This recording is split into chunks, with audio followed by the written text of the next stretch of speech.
जन्म दिवस, जन्म जयंती के शुभ अवसर पर आयोजित इस कार्यक्रम में आए हुए सभी बुजुर्गों, भाइयों और बहनों,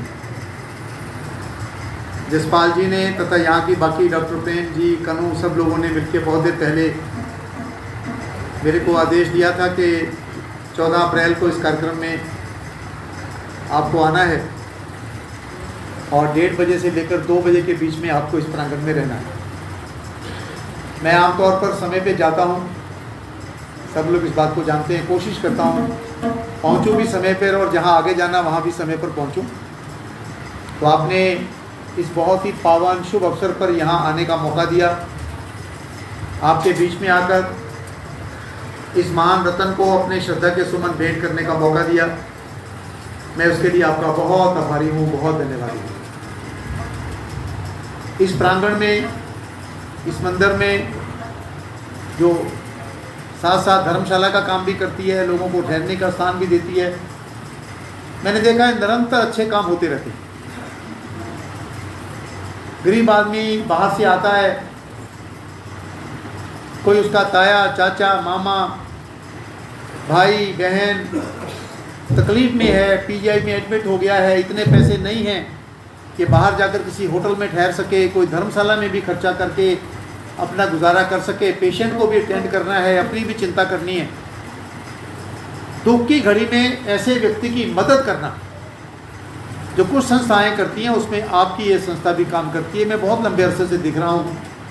बड़े आदमी को तो हर आदमी स्वागत करता है, बड़े आदमी को तो वो माउंट व्यू में, शिवालिक व्यू में, कहीं भी अच्छे होटल में जगह बुक करवा सकता है, ठहर सकता है, उसके पास कार भी होती है। लेकिन गरीब आदमी की संकट में मदद करना ये बहुत बड़ी बात। दूसरी, जब वो व्यक्ति आता है, एक तो अपने मरीज के लिए जगह ठहरने की ढूंढता है, दूसरा जहाँ भी भगवान का घर है, चाहे वो मंदिर है, चाहे गुरुद्वारा है, चाहे डॉक्टर भीमराव अंबेडकर की वहाँ मूर्ति लगी है, चाहे भगवान राम की लगी है, कृष्ण की लगी है, गुरु ग्रंथ साहब है, वहाँ मस्जिद है, मंदिर है, चर्च है, जो भी है, हमारे देश की एक बहुत बड़ी परंपरा ये है कि आदमी कितना भी दुख से भरा हो, कितना भी उसके मन में कष्ट हो, कितना भी मन में तनाव हो, जब वो किसी धार्मिक स्थान के अंदर जाता है, हाथ जोड़कर, पांव जूते बाहर उतार कर जब आगे जाता है, 1 सेकंड के लिए, कुछ क्षणों के लिए वो अपने सारे दुख भूल जाता है और उसको लगता है कि मैं सही जगह पर आ गया हूँ, जहाँ भगवान के दर में आके अब मेरी यहाँ सुनी जाएगी, मेरा दुख कष्ट यहाँ कम हो। मैं इसके लिए सारी प्रबंध समिति को बधाई देता हूँ। डॉक्टर भीमराव अंबेडकर, भारत रत्न, जिनका जन्मदिन आज हम मना रहे हैं, कोई साधारण व्यक्ति नहीं है। और मेरे देश की तो परंपरा है, हम किसी का जन्मदिन होता है तो हैप्पी बर्थडे टू यू करके केक काटना, ये करना, वो नहीं करते। चाहे उसका शहीदी दिन हो, चाहे उसका जन्म दिवस हो, हम उस महापुरुष के गुणों को याद करते हैं, उसका संदेश को याद करते हैं और ये निर्णय करते हैं कि आने वाले दौर में हम उस महापुरुष के संदेश को, उसके जो उन्होंने असूल हमारे लिए लिया, हम उनका निर्वहन करेंगे। आज तो हालात बहुत बदल गए हैं।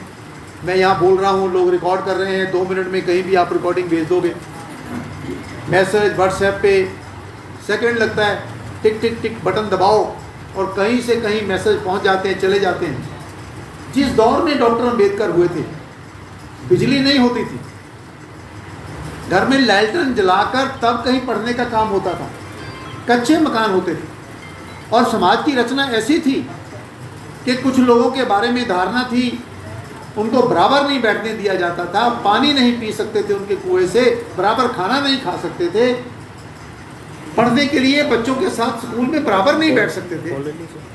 उस दौर में उस महापुरुष ने अपनी मेहनत से, अपनी काबिलियत से, अपनी योग्यता से समाज में ऐसा स्थान प्राप्त किया कि देश की करोड़ों की आबादी ने उस आदमी को भारत रत्न की खिताब दी है। रत्न, जिसकी कोई डेफिनेशन नहीं होती है, रत्न क्या होता है उसकी कोई डेफिनेशन नहीं दी जा सकती, उसको था।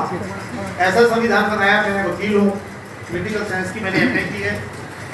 हिंदुस्तान का संविधान जो डॉक्टर अम्बेडकर की देन है, शायद दुनिया के सबसे बेहतरीन संविधान है। उस महापुरुष की, अगर आपको कभी जिनको पढ़ने लिखने का शौक है, कॉन्स्टिट्यूएंट असेंबली जहाँ संविधान बना था, अगर आप उसकी डिबेट्स को पढ़ें, चाहे कोई पॉइंट पंडित जवाहरलाल नेहरू ने रेज किया, चाहे कामत जी ने रेज किया, चाहे सरदार पटेल ने रेज किया, एक आर्गुमेंट के साथ उसका मुकाबला किया, जवाब दिया उसका, जो अच्छी बात आई उससे सहमति व्यक्त की, और जो नहीं थी उसको कहा कि नहीं ये ठीक नहीं होगा, ये देश के हित में नहीं है।